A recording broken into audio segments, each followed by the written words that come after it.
입어 하나님 아버지께 감사하라. 아멘.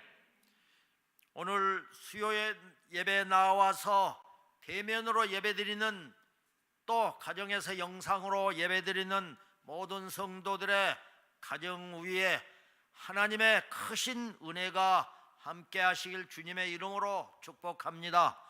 서로 인사하시겠습니다. 주님만이 우리의 소망이십니다. 인생의 해답은 오직 그리스도 예수십니다.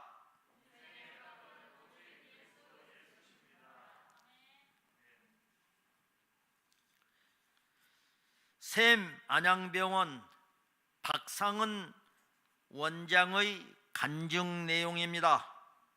저는 목회자 가정에서 자라 태어나기 전부터 교회에 다녔습니다. 초, 중, 고등학교 학창 시절을 교회 학교를 중심으로 보냈지만 대학에 들어가면서부터 교회에 대해서 점점 멀어지기 시작했습니다. 세상적 동아리에 가입해서 대부분의 시간들을 세상 문화 속에서 즐기며 살았습니다. 당시 나의 별명이 브루스 박으로 불릴 정도였습니다. 그러던 중 저에게 예상치 못한 피부병이 찾아왔습니다. 이 피부병은 1년 동안 저에게서 떠나지 않고 끊임없이 나를 괴롭혔습니다. 그래서 항상 모자를 쓰고 다녔고 친구들이 옆에 오면 피해 다니기 일쑤였습니다. 그때부터서 사람을 똑바로 쳐다보지 못하고 거울 보기를 싫어하는 버릇이 생겼습니다. 피부병으로 사람들 앞에 나서지 못하고 외톨이가 되면서 차츰 제 자신의 삶을 되돌아보게 되었습니다. 자연스럽게 친구와 만나는 시간이 줄어들면서 혼자 시간을 가지는 게 많아졌고, 그래서 성경을 읽고 새벽 기도에 참석하기 시작하면서 하나님 앞에 회개하고 매달리기 시작했습니다. 그러던 중 겨울 수련회 때 내가 하나님을 멀리한 죄와 교만을 깨닫게 되었고 가슴이 뜨거워지면서 제 삶의 전부를 하나님 앞에 내려놓는 역사가 일어났습니다. 베드로가 만선의 축복을 받은 후 모든 것을 버려두고 예수님을 쫓는 누가복음 5장 1절 11절 말씀에서 저는 저의 모든 죄를 깨닫게 되었고 주님께 눈물로 회개했습니다.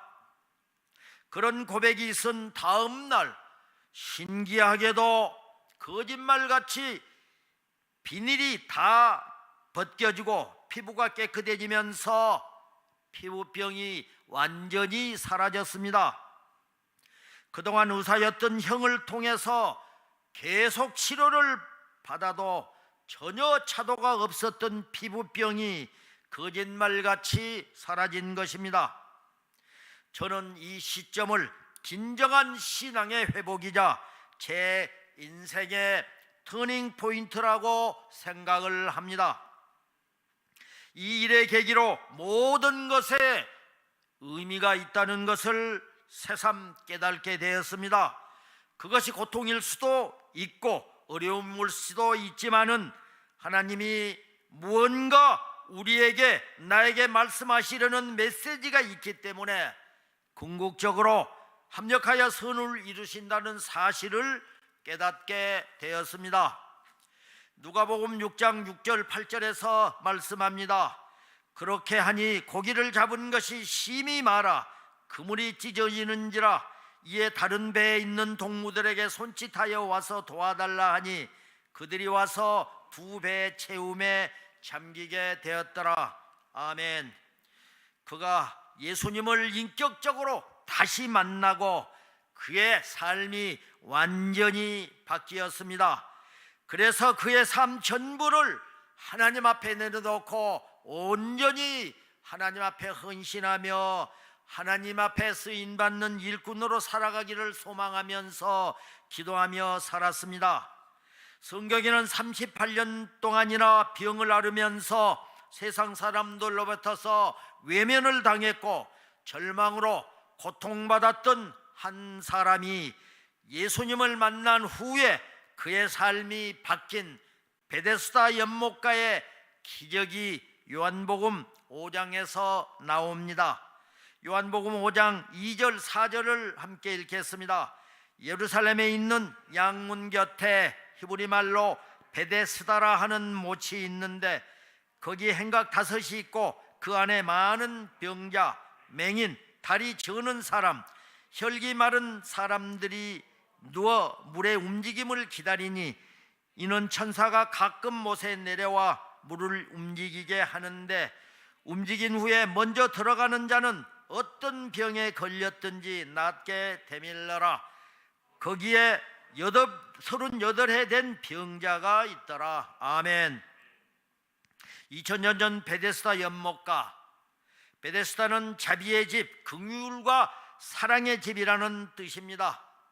이 베데스다 연못은 가끔 물이 동하는데 그 물이 동할 때 제일 먼저 물에 뛰어 들어가는 사람은 무슨 병에 걸렸든지 낫는다고 하는 소문이 있었습니다. 즉 선착순으로 제일 먼저 들어가는 사람만이 치유된다는 것입니다. 그곳엔 여러 가지 병으로 고생하는 환자들이 낫고자 하는 마음에서 베데스다 연못에 모여서 우글거리고 있었습니다. 베데스다 연못가에 모여있는 환자는 모두가 하나같이 난치병을 앓는 사람들이었습니다. 그런데 그들 가운데도 자신의 난치병을 치료하기 위해 생존 경쟁이 심하게 벌어지고 있었습니다. 연못에 물이 동할 때 제일 먼저 들어가기 위해서 눈에 불을 켜고 있었습니다. 그렇다면 물이 동하는 것을 보지도 못하는 시각장애인이나 발이 불편해서 뛸 수 없는 환자나 체력이 약한 사람, 병으로 인해서 달릴 수 없는 사람은 어떻게 해야 될까요? 선착순 같은 것은 사람들이 만든 법칙입니다. 강하고 빠른 사람만이 살아남는 것은 정글의 법칙이요 세상의 법칙입니다. 그러나 천국 문에 들어가는 것은 선착순이 아닙니다. 오직 예수 그리스도의 이름으로만 가는 곳이 바로 천국입니다. 그런데 베데스다 연못에 생존 경쟁 축에도 낄 수 없어서 그저 연못 물만 바라보고 있는 불쌍한 사람이 있었습니다. 이 사람은 38년 동안 난치병으로 일평생 누워서 산 사람이었습니다.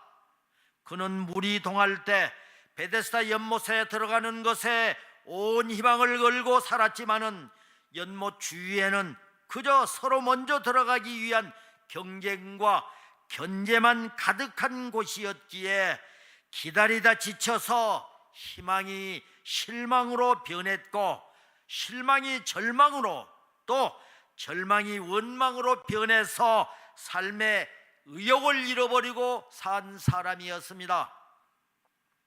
그런데 예수님은 여러 출입구가 있음에도 동북쪽에 양문을 통해서 베데스다 연못으로 가셔서 그 병자 앞으로 다가가셔서 예수님께서 먼저 그 병자에게 말을 건네셨습니다. 내가 낫고자 하느냐? 요한복음 5장 6절 7절에서 말씀하십니다. 예수께서 그 누운 것을 보시고 병이 벌써 오래된 줄 아시고 이르시되 내가 낫고자 하느냐? 병자가 대답하되 주여 물이 움직일 때나 나를 못에 넣어주는 사람이 없어 내가 가는 동안에 다른 사람이 먼저 내려가나이다. 아멘. 환자가 낳고 싶은 것은 당연한 일일진데 그는 동문서답을 합니다. 물이 동할 때 아무도 나를 넣어주는 사람이 없어서 내가 가는 동안에 다른 사람이 먼저 갑니다. 그는 주님, 내가 낫기를 원하나이다 라고 대답하는 대신에 누군가가 못에 넣어줄 사람이 없다면서 자신의 불행이 마치 남 때문인 것처럼 불평을 하고 있습니다. 자신을 도와주는 가족도 친구도 없어서 다른 사람이 먼저 간다며 심한 패배의식과 열등감에 가득 사로잡혀서 지금까지 살아온 사람입니다. 그에겐 난 것이 목표가 아니라 그야말로 그냥 연못에 들어가는 것이 목표가 되어 있었습니다. 그는 문제의 본질을 알지 못했고 또 예수님이 누구신지도 알지 못했습니다.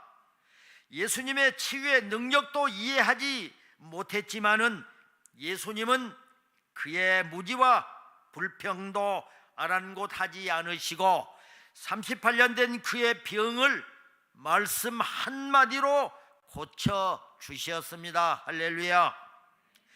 요한복음 5장 8절 9절에서 말씀하십니다. 예수께서 이르시되 일어나 내 자리를 들고 걸어가라 하시니 그 사람이 곧 나아서 자리를 들고 걸어가니라. 아멘. 이는 예수님께서 공허와 혼돈과 깊은 흑암의 세계를 생명이 넘치는 아름다운 세상으로 창조하신 하나님이심을 보여준 것입니다.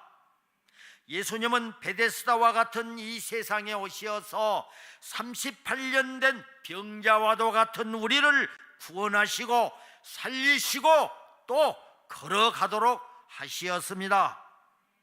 절망의 땅, 어둠의 땅, 고통과 질병의 땅에 오셔서 우리의 모든 죄를 해결하시고 우리를 자유케 하시고 또 복되게 해 주시었습니다. 옛 성현의 말에 군자는 하늘을 원망하지 않고 남을 탓하지 않는다고 했습니다. 세상이 바뀌어야 내가 바뀌는 것이 아닙니다. 내가 바뀌면은 세상이 바뀝니다. 빛이요 생명이신 하나님은 내가 태어나기 전에 이미 내 안에 계셨습니다. 우리는 내 안에 계신 주님을 발견하는 순간이 바로 내 탓이오가 사라지게 될 것입니다. 질병의 문제, 재정의 문제, 인간관계의 문제와 죄의 문제 등 우리가 겪는 모든 문제의 해답은 오직 예수 그리스도에게 있음을 믿으시기 바랍니다. 로마서 12장 2절에서 말씀하십니다. 너희는 이 세대를 본받지 말고 오직 마음을 새롭게 함으로 변화를 받아 하나님의 선하시고 기뻐하시고 온전한 뜻이 무엇인지 분별하도록 하라. 아멘. 나와 우리는 불평과 원망, 체념과 절망과 책임 회피의 자리에서 일어나서 아무도 날 도와주지 않는다고 낙심하면서 남 탓하지 말고 마음을 다해 예수님을 따르는 자가 되어서 예수님께 나아가고 항상 주님과 동행하시는 진정한 그리스도인이 되시길 주님의 이름으로 축복합니다. 예수님을 믿는 사람을 가르쳐서 그리스도인, 즉 크리스천이라고 말합니다. 크리스천에는 두 가지 뜻이 있습니다. 그리스도께 속한 자요, 그리스도를 닮은 자라는 뜻입니다. 온유하고 겸손하신 예수님, 죄인을 구원해 주시는 예수님, 하나님 뜻에 죽기까지 복종하신 예수님을 닮은 자가 그리스도인인 크리스천입니다. 그렇다면 진정한 그리스도인인 더 크리스천으로 살아가기 위해서 나와 우리가 누구를 위해서 어떻게 살아야 할까요? 크리스천의 삶은 예수님께 속한 자요 예수님을 닮은 자들로서 마땅히 하나님을 위해서 존재해야 합니다. 그러므로 세상 어떤 사람들보다도 더 진실하고 정직하게 살아야 합니다. 뿐만 아니라 하나님이 나에게 맡겨주신 청지기의 사명도 충성을 다해 최선을 다해 감당해야 합니다. 고린도전서 4장 1절 2절에서 말씀하십니다. 사람이 마땅히 우리를 위해서 그리스도의 일꾼이요 하나님의 비밀을 맡은 자로 여길지어다. 그리고 맡은 자들에게 구할 것은 충성이니라. 아멘. 우리는 부족하고 연약해서 때때로 환경을 핑계대거나 다른 사람을 탓할 때가 있습니다. 그러나 진정한 크리스천에게는 환경이 나의 평안을 방해하지 못할 뿐만 아니라 세상이 나의 영성과 인격을 어지럽히지 못합니다. 이것이 바로 하나님의 사람들인 더 크리스천이 사는 방법입니다. 우리는 세상 안에 살지만 세상 문화에 휩쓸리지 않고 세상에 판붙여 살지 않고 세상을 이기고 세상을 변화시키면서 살아가는 사람, 이런 사람이 진정한 그리스도인인 더 크리스천이 세상을 사는 방법입니다. 지저스 올, 즉 예수님만으로 충분합니다의 저자 튤리안 차비지는 빌리그레암 목사의 딸 지지의 아들입니다. 얼마 전 그의 책 더 크리스천이 한국에서 출간이 되었습니다. 그 부제가 세상이 기대하는 바로 그 사람입니다. 이 책에서 저자는 세상의 길잡이는 유행이요 그들이 숭배하는 신은 부러움의 대상이 되는 것이다. 그러나 우리 그리스도인들은 이런 두 헛개비 같은 것을 비웃는다. 시루에 둥실둥실 떠내려가는 존재가 아니라 잘못된 역사를 거슬러 살 수 있는 존재가 바로 더 크리스천이라고 얘기를 하고 있습니다. 아무리 큰 통나무도 뿌리에서 잘려 있으면은 강물에 휩쓸려 또 내려가지만은 새끼 손가락보다도 더 작은 피라미 한 마리는 물결을 거슬러 올라갈 수 있습니다. 그 이유는 피라미에 생명이 살아있기 때문입니다. 그렇습니다. 더 크리스천은 세상에 살되 세상에 속하지 않는 사람입니다. 배가 물 위에 떠 있지만 물이 배 안으로 들어오면 배는 가라앉습니다. 돌이 물 속에 살지만 물이 돌 속에 들어오면 그 돌은 깨지고 맙니다. 그리스도인들이 세상에 살고 있지만 세상의 가치관과 세상의 타락된 정신이 우리 그리스도인을 파고 들어오면 우리는 그야말로 무너지고 맙니다. 교회는 세상이 주는 그 무엇을 조금 더 많이 주거나 받는 곳이 아닙니다. 세상 사람도 감기 들고 예수 믿는 사람도 감기에 걸리는데 예수 믿었더니 2, 3일 더 빨리 나았다. 이걸 위해서 예수 믿는 게 아니라는 겁니다. 똑같이 대학을 졸업하고 취직했는데 예수 믿었더니 월급이 3만 원 더 많더라. 이걸 위해서 예수 믿는 게 아닙니다. 교회 다녔더니 마음이 조금 더 평안하더라. 당연히 예수를 믿으면 세상이 줄 수 없는 평안을 갖게 되지만은 그러나 이것이 예수 믿는 이유가 아니며 이유가 될 수 없습니다. 핍박받는 것을 두려워하지 않는 사람, 비록 세계 도처에 흩어져 살지만은 어떠한 핍박에도 결코 사명과 복음을 버리지 않았던 바나바와 사도 바울, 그가 안디옥 교회의 진정한 그리스도인인 크리스천이었습니다. 의인이나 성자가 못된 것을 너무 안타까워하실 필요는 없습니다. 더 크리스천은 성자를 말하는 것이 아닙니다. 부족한 그대로 서로 감사하면서 그대로 살면 됩니다. 남편에게서 성자를 기대하시거나 여러분의 아내에게서 성모 마리아를 기대하지 마십시오. 성자나 성모 마리아는 살지를 못합니다. 그냥 부족한 모습 그대로, 허물 많은 모습 그대로, 약점 있는 모습 그대로 서로 감사하며 아껴주며 사는 것입니다.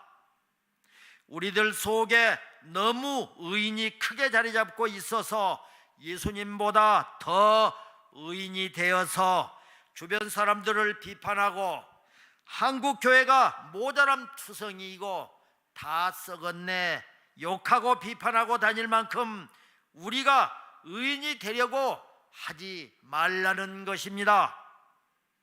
모자람 모습 그대로 우리의 교회인 것을 우리는 인정하시고 우리는 교회의 여러 가지 문제점에 대해서 조용히 하나님 앞에 기도만 하시면 됩니다. 성경이 말하는 더 크리스천은 영적, 도덕적 흠과 티가 없는 우리의 이상 속에 있는 인물을 말하는 것이 아닙니다. 그런 크리스천은 세상에 없습니다. 그런 분은 오직 한 분, 우리 주 예수 그리스도밖에 없습니다. 더 크리스천은 매일 밀어닥치는 문제와 삶의 고통과 위기 앞에서 예수님을 모른다고 부인하거나 복음을 배신하지 않는 사람입니다. 더 크리스천은 내게 손해가 있어도 교회의 존귀함과 유익을 끝까지 지켜내는 사람입니다. 더 크리스천은 구원받은 자임을 외치는 것이 아니라 한때는 나도 죄인이었음을 고백하고 속삭이는 사람으로 그래서 하나님을 선택했노라고 고백하는 사람입니다.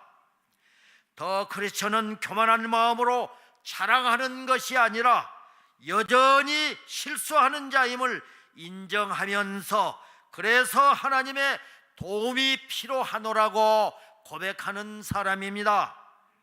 더 크리스천은 삶의 고통이 사라졌다는 것이 아니라 여전히 우리의 삶 가운데서 내 몫의 고통을 지겠다는 것이며 더 크리스천은 다른 사람을 판단하겠다는 것이 아니라 판단의 권위가 내게 없음을 말하고 오직 하나님의 사랑을 받고 있을 뿐이라고 하나님 앞에 고백하는 사람입니다.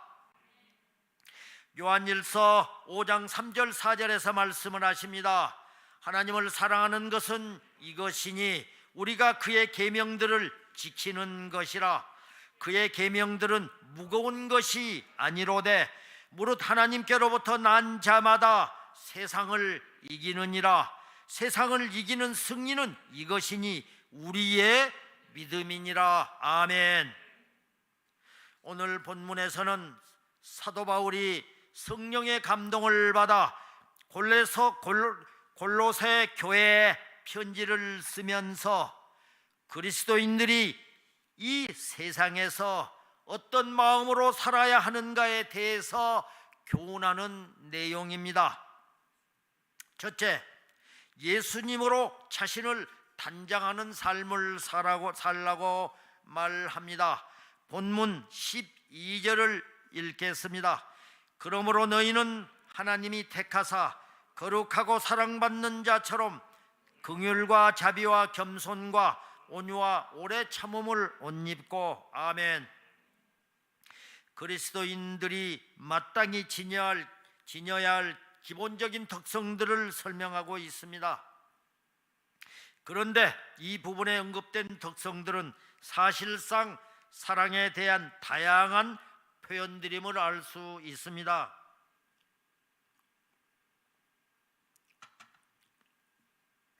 맨 처음 언급된 이 긍휼은 어려움을 겪고 있는 자에게 나타내는 사랑, 즉 동정을 뜻합니다.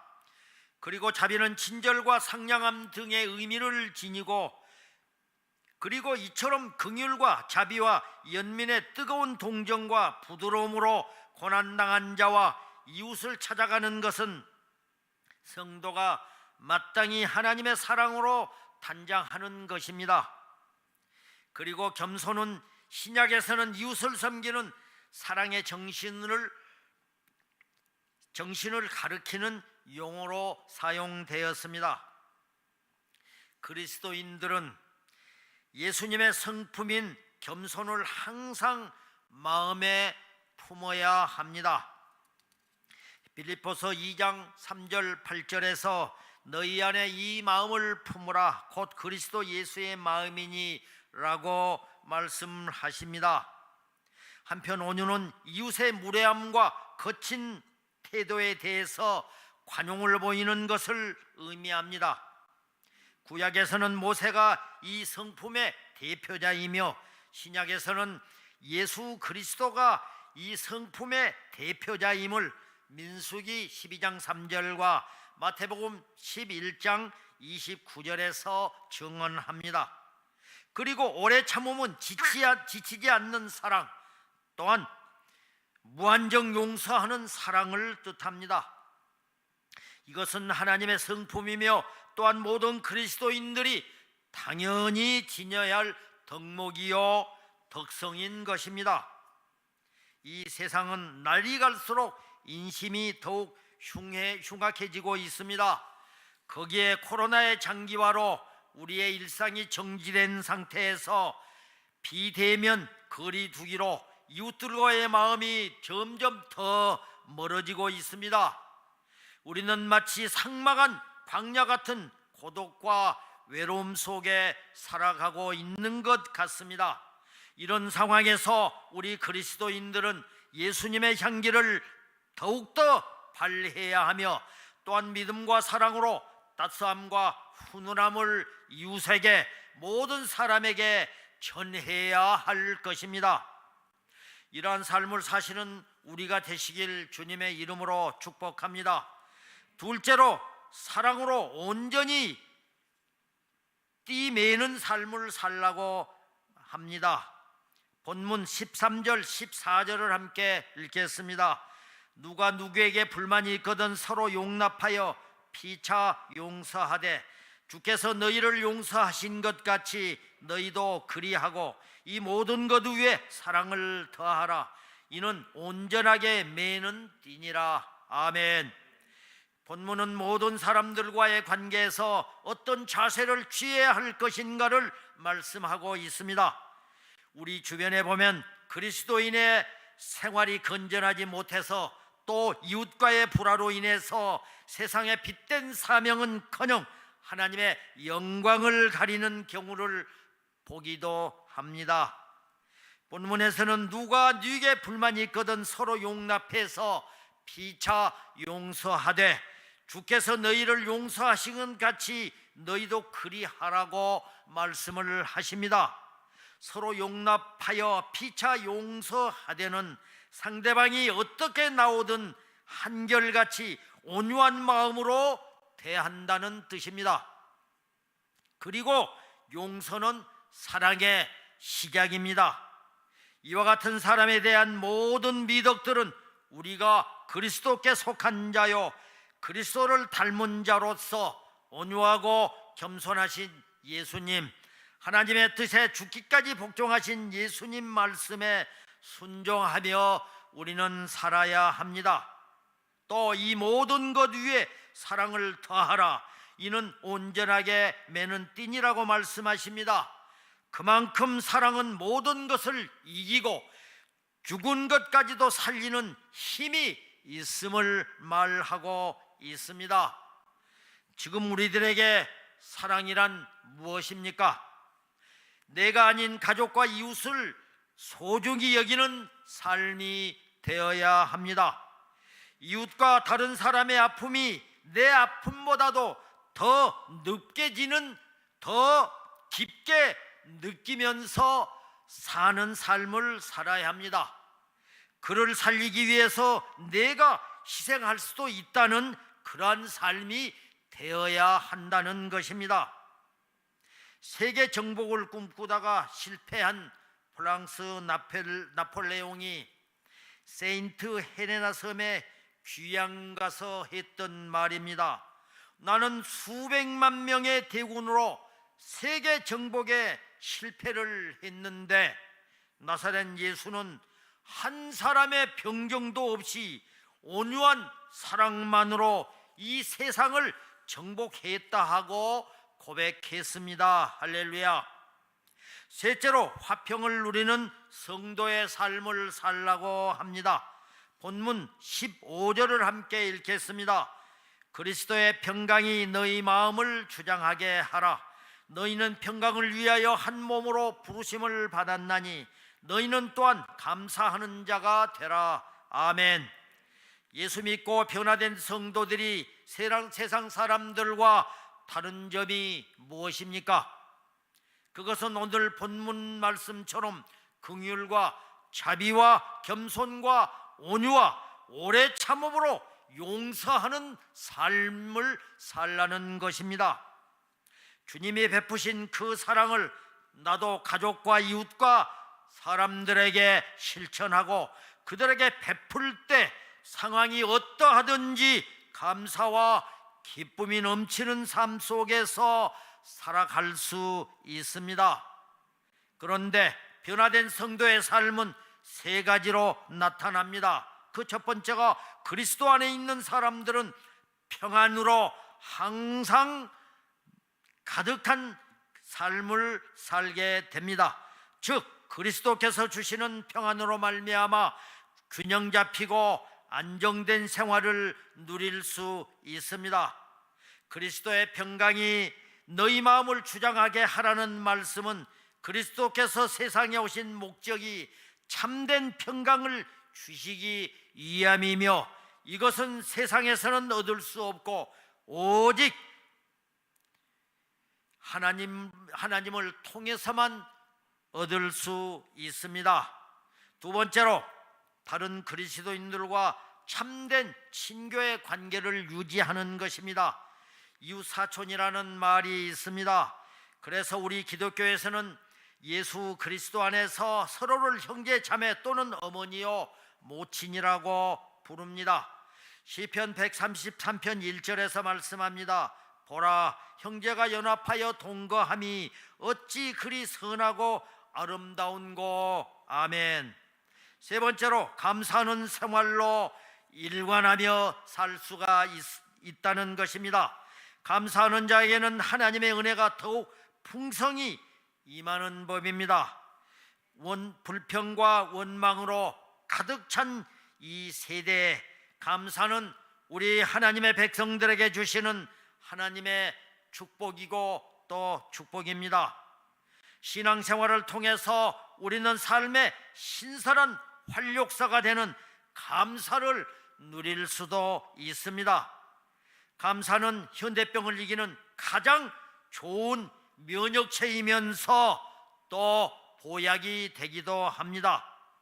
본문 골로새서 3장 17절에서 말씀하십니다. 함께 읽겠습니다.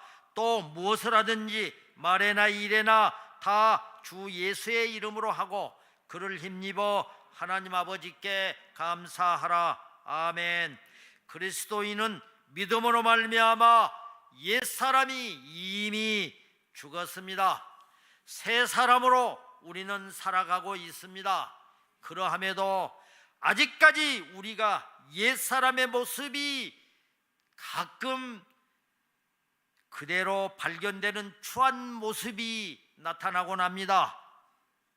우리가 하나님을 더 가까이 하고 의지하면서 더 부르짖고 기도해야 할 이유입니다. 또한 자신을 살피고 이웃과의 조화를 잘 이루면서 변화된 성도의 성숙한 삶을 우리는 살아야 합니다. 우리의 새 사람 됨은 하나님의 은혜 안에서 평강과 성도의 거룩한 교제를 통한 감사가 넘치는 생활이 되기를 주님의 이름으로 축복합니다. 이러한 삶을 사시는 화평교회가 되고 저와 여러분이 되시길 주님의 이름으로 간절히 축원합니다. 결단송을 부르시겠습니다.